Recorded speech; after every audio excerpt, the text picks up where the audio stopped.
পরিবর্তনের ইঙ্গিত স্পষ্ট রাজ্যে 293টি আসনে সংখ্যাগরিষ্ঠতা পেয়েছে বিজেপি। এমন পরিস্থিতিতে ভোট পরবর্তী হিংসা রুখতে তৎপর প্রশাসন। 2021 নির্বাচনের শিক্ষা নিয়ে 26-এ আরও সতর্কতামূলক পদক্ষেপ কমিশনের। ভোট পরবর্তী হিংসা রুখতে 500 কোম্পানি কেন্দ্রীয় বাহিনী থাকবে বলে জানা গেছে কমিশন সূত্রে। কমিশন একেবারে বদ্ধপরিকর। তারা বলছেন 500 কোম্পানি কেন্দ্রীয় বাহিনী বঙ্গে থাকবেন 3 মাস। দেখবেন যে কোনো সময় অশান্তি হলেই রুখবেন তারা।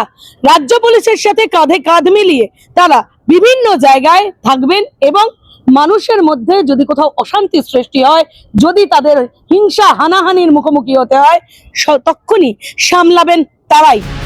কোথায় কত কোম্পানি বাহিনী মোতায়েন? কমিশনের বিজ্ঞপ্তি অনুযায়ী বিভিন্ন জেলায় মোট প্রয়োজনীয় বাহিনীর হিসেব। দার্জিলিং 6 কোম্পানি, শিলিগুড়িতে 7 কোম্পানি, কোচবিহারে 26 কোম্পানি, 8 কোম্পানি আলিপুরদুয়ারে, জলপাইগুড়িতেও 8 কোম্পানি, ইসলামপুরে 8 কোম্পানি, মালদায় 14 কোম্পানি, মুর্শিদাবাদে 18 কোম্পানি, কৃষ্ণনগরে 14 কোম্পানি, হাওড়ায় 16 কোম্পানি, হুগলিতে 20 কোম্পানি, কলকাতায় 40 কোম্পানি কেন্দ্রীয় বাহিনী, বারাসাতে 12 কোম্পানি, বসিরহাটে 15 কোম্পানি, ব্যারাকপুরে 28 কোম্পানি, বারুইপুরে 25 কোম্পানি, 20 কোম্পানি ডায়মন্ড হারবারে, পূর্ব মেদিনীপুরে 25 কোম্পানি, পশ্চিম মেদিনীপুরে 18 কোম্পানি, পূর্ব বর্ধমানে 22 কোম্পানি, বাঁকুড়ায় 15 কোম্পানি, পুরুলিয়ায় 15 কোম্পানি এবং বীরভূমে 27 কোম্পানি।